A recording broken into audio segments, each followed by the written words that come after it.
can you explain to people the importance of showing up in excellence? You know what I'm saying? Because like you said, when you took yourself seriously, you really did that and it shows. Can you like maybe elaborate on the response that you started to receive, that when you made that change? Yeah. Well, okay. So let me ask you a question in regards to when you say take myself serious as far as pursuing God. Is that what you mean? Yeah, yeah, pursuing God and all the things that you're doing now. Like when you finally were like, "Nah, this is it. Like I'm going this way." And then obviously, the Lord started to change a lot around you. Because you have to be intentional. I had no driver's license. I haven't had license in 10 years. Riding daddy, super daddy, big file on my lap. We thugging. So I'm like, yeah, I'm trucking. Like I started looking at it for real. I'm like, why am I? I'm gonna tell you the last straw was. I was dating this girl, and the woman, not a girl, and she was very well off, and she was just spoiling me. And I'm like, she's like, you don't think just stay here and be with me. And I thought about that. I said, something not right. A thief only comes after something that's valuable. A thief doesn't. So what if the enemy presented me with all this good stuff, she was turn like, and no way. Oh, I'm talking about tightism, right? Type. Hallelujah. Bad. I'm Bahamian, so we don't, we like them a certain way. So Yeah. I'm like, but then I started thinking, and women come from, like, for me, I don't kiss people, other dudes. For me, that's easy. Like, you know what I'm saying? Like, it's different. And I'm like, I started thinking, it's a trap. I need to really get right with God because I got a gift and Mm. I'm wasting my life. I'm talking to myself. I'm wasting my life. Let me see what God really got for me. Mm. Know his word too. See, I know his word, but I was not applying it nowhere in my life. Mhm. Started going to 6 o'clock prayer every morning, walking, o'clock prayer in the dark in Pompano on the ugly corner street, Campbellville, down the street from Kodak Blackton, right? Getting up every morning, being intentional, going to 6 o'clock prayer.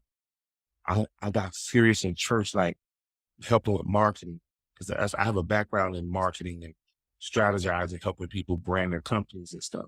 And so I started helping the church seriously about that and just got focused on kingdom business. And by me being at the church and under my dad and mom and dad, doors begin to open up for different endeavors. See what I'm saying? Dude, out at the church getting like $500 every 2 weeks. Mm, that's crazy. I'm used to getting two, three, four bands a week. You feel me? And I dropped everything because I knew I'd be all right. I just trusted God. Got my own.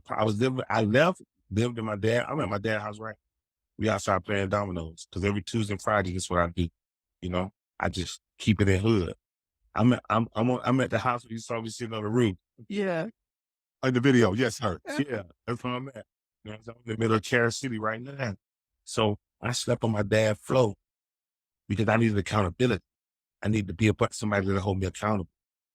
You gotta have a covering, somebody to just submit to, right? So that's what I did. And I got my apartment. Credit was bad. Credit jacked all up. And guess what? I trusted God.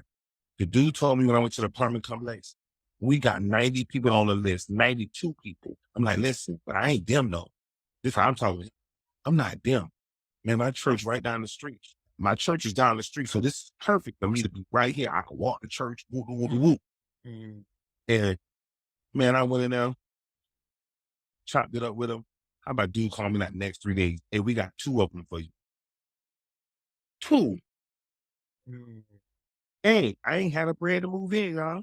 Check this out. I had half of the money. God told me the people to go to. I went to them. Hey, I need this. They gave it to me like this with no questions asked.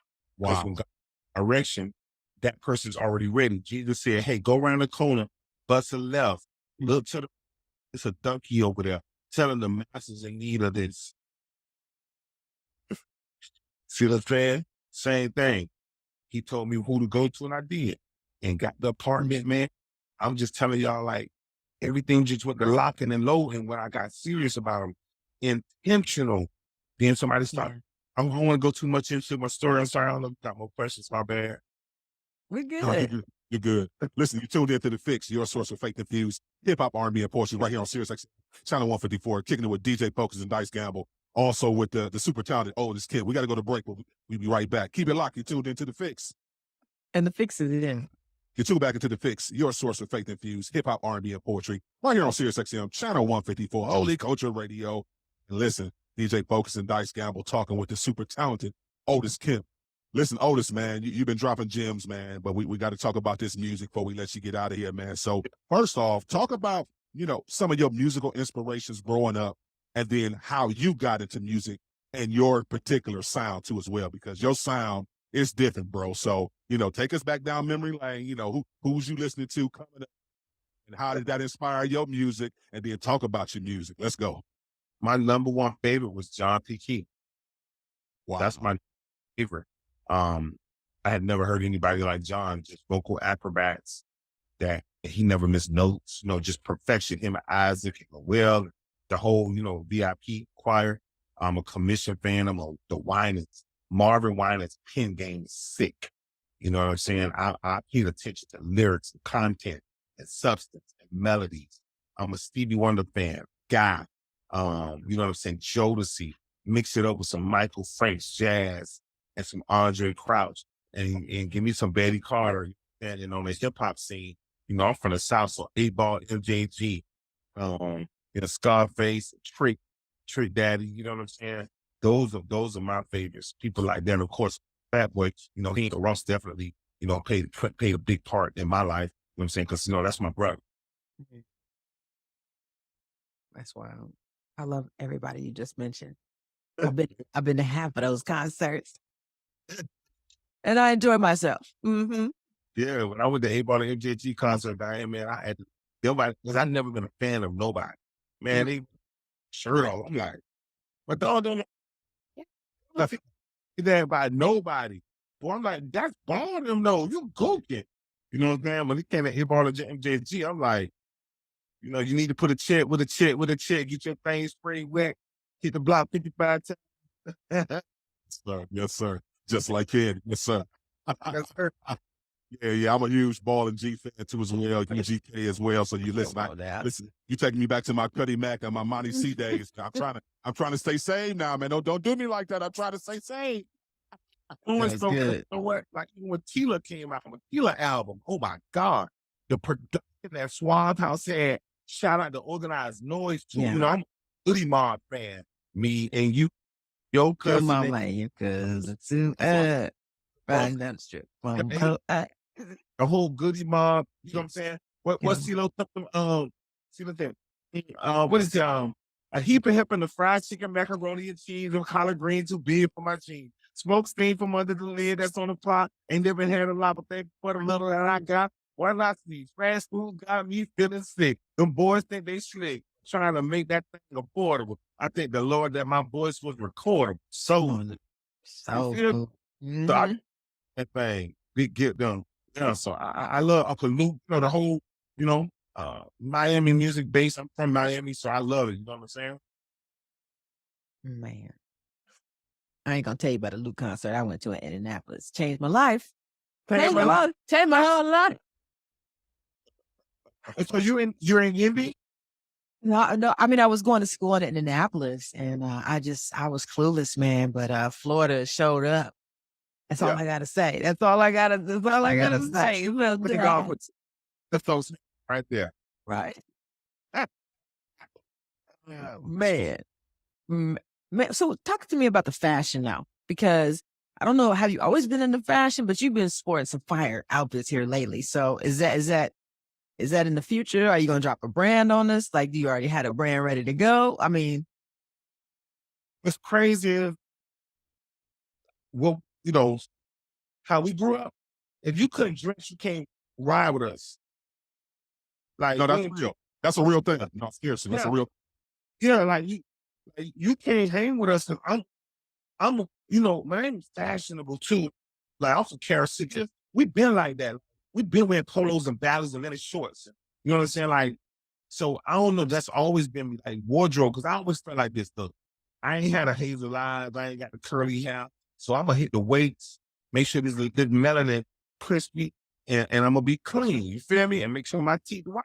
So Right. you know what I'm saying? Not about to fight. So that's how we grew up. Like, those you gotta have a couple of things going on about you. You know what I'm saying? And so clothes was big for me. Always looking crispy because it makes you feel good. And you respect it and you smell good. And so not to play with me. That's how we was. Like, if I'm taking care of me like this, don't you try me with something crazy. You know what I'm saying? And so I do want to close the line, and I'm a big dude. I'm 6'6", 295. So, you know, I represent for the big guys, you know what I'm saying? I can't go in the store and just shop like little dude. The fashion, the high end fashion be kind of hard, but so, you know, shout out, I ain't gonna say Gucci. I'm just saying like, hey, look at Okay. with certain things. I can't wear certain clothes because designers because they don't fit, but I get a lot of stuff made, you feel me? So I started doing that and just started putting the pieces together. But, hey, you ready for this? You ain't ready. Guess what? What? Colorblind. Not you. He said, that's you. Because you rock them colors, and that's why I'm like, nah.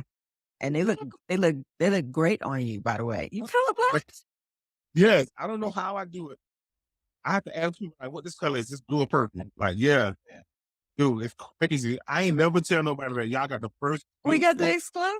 But there are a lot of people that are colorblind. But I was just saying, like, man, you're killing the game with that. So Right. no. Okay, well, give us a little tip of encouragement because we got some listeners on here. They just heard what you said. So, I mean, if somebody's dealing with that challenge and they are, they feeling the type of way, like, what's some encouragement that you could give them? Stop playing with yourself. Tighten up. See, we don't do the pacifying on this side. No, we ain't doing none of that. Tighten up. If you believe in yourself and you know that God is real, you need to submit to him and get serious about him, and he will open doors. I never thought about opening my own schools.